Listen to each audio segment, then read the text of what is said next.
하겠습니다. 10계명 제2계명입니다. 제가 질문하면 여러분 답하시면 되겠습니다. 96문 제2계명에서 하나님께서 원하시는 것은 무엇입니까? 어떤 형태로든 하나님을 형상으로 표현하지 않는 것이고 하나님이 그의 말씀에서 명하지 아니한 다른 방식으로 예배하지 않는 것입니다. 아멘. 여기에 보면 이제 2계명에 대해서 지금 살피는데 우리 지난 시간 1계명에 대해서 했거든요. 1계명은 우리의 예배의 대상이 누구인지에 대해서 분명히 말씀합니다. 오직 누구만 예배하고 누구만 섬겨야 됩니까? 유일하신 하나님을 우리가 예배하고 섬겨야 된다라는 것을 말씀하는 것이 1계명이었습니다. 오늘은 2계명인데 2계명은 예배의 방법에 대한 겁니다. 방법. 그러면 어떻게 예배해야 되는가라는 부분이 2계명에 이렇게 나와 있습니다. 잘 보시면 하나님을 형상으로 표현하지 않는 것이다 라고 이렇게 되어 있습니다. 이거는 어떻게 보면 좀 소극적인 예배의 방법, 방식입니다. 형상으로 만들지 말라라고 이렇게 얘기합니다. 그리고 좀 더 적극적으로는 하나님께서 말씀에서 명하지 아니한 다른 방식으로 예배해서는 안 된다라는 것입니다. 즉 조금 이게 부정적으로 표현되어 있는데 쉽게 말해서 하나님께서 말씀하신 대로 명하신 대로 어떻게 하라고요? 예배를 드려라라는 그 내용입니다. 이게 적극적으로 예배의 방법을 이렇게 해야 된다라는 겁니다. 자, 혹시 여러분 천주교에서 10계명하고 우리 개신교에서 10계명이 다르다는 사실을 아시나요? 다음 이미지를 한번 띄워주시면 우리가 뭐 천주교에 갈 일이 없다 보니까 그런데 다릅니다. 앞을 한번 보시면 10계명에 대해서 여기에 구분되어 있잖아요. 그죠? 1계명, 2계명이 우리가 보면 너는 나 외에 다른 신들을 내게 두지 말라. 그리고 나를 위하여 새긴 우상을 만들지 말라라고 이렇게 말씀합니다. 이 1계명, 2계명을 천주교에서는 한 계명으로 1계명으로 이렇게 해가지고 이게 보면 공경하라. 천주 만유 위에 공경하여 모시고 하나의 신 천주. 그래서 하느님이라고 이렇게 하잖아요. 그죠? 실제 이제 그 천주교 10계명 흠숭하라고 되어 있습니다. 좀 어려운 표현인데 우리 흠숭이라는 말 잘 안 쓰지 않습니까? 흠모하고 공경하는 하다라는 게 이제 흠숭하다라는 그런 표현인데 공경해야 된다. 자, 2계명을 특징적으로 어떻게 했습니까? 뺐습니다. 2계명을 뺐다라는 게 천주교 10계명의 특징입니다. 그래서 한 계명이 이제 부족하잖아요. 그걸 어떻게 했습니까? 여기에 보면 우리 이제 마지막 10계명 내 이웃의 아내나 소유를 탐내지 말라라고 이렇게 한 내용을 나눴어요. 아내를 탐내지 말고 9계명, 10계명은 또 남의 재물을 탐내지 말라. 이렇게 10계명으로 맞추게 된 겁니다. 자, 97문을 한번 봅시다. 그렇다면 어떤 형상도 만들면 안 됩니까? 답하시겠습니다. 하나님은 어떤 형태로든 형상으로 표현될 수 없고 표현했어도 안 됩니다. 피조물은 형상으로 표현할 수 있으나 그것에 경배하기 위해 또는 하나님께 예배하는 데 사용하기 위해 형상을 만들거나 소유하는 일을 금하셨습니다. 네. 자, 한번 생각을 해봅시다. 왜 형상화 이렇게 할까요? 눈에 보이게끔 이렇게 할까요?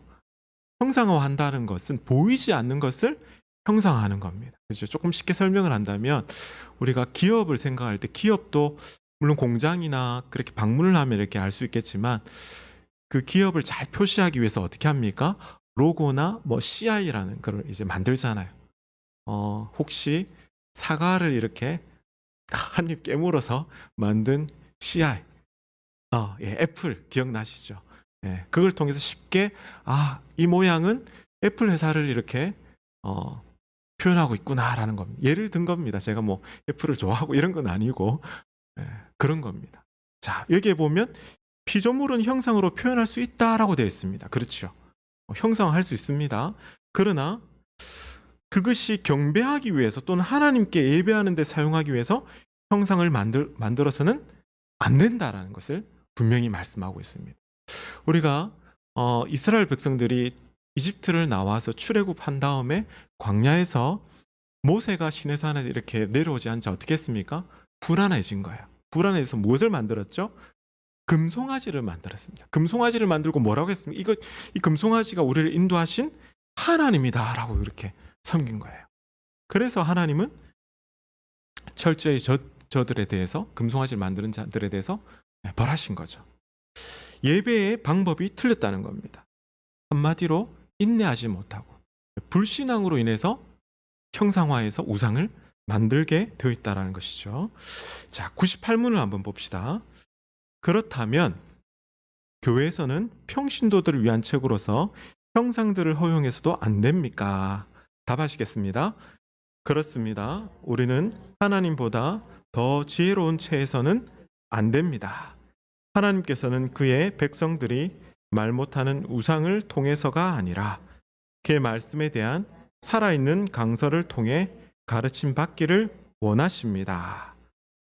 여기에 보면 평신도를 위한 책이라는 좀 특이한 그런 표현이 나옵니다. 이게 뭐냐면 당시 이제 중세 때에 성경이 라틴어로 이렇게 되어 있다 보니까 독일어로 이렇게 자국어로 이렇게 되어 있지 않다 보면 성경을 쉽게 접하지 못했습니다. 그래서 사실 종교개혁자 루터가 독일어로 성경을 번역을 했는데, 그래서 평신도를 위한 책이라는 것을 이제 만들었어요. 쉽게 말해서 성 베드로 성당에 보면 여러분 천지 창조라는 그런 그림을 미켈란젤로가 만들지 않았습니까? 조각을 이렇게 막 만들고 최후의 심판 이것도 만들어서 이걸 통해서 성경에 대해서 이해하도록 그렇게 했는데, 사실은 어떻게 보면 하나님을 사실은 형상한 모습들이 나오잖아요.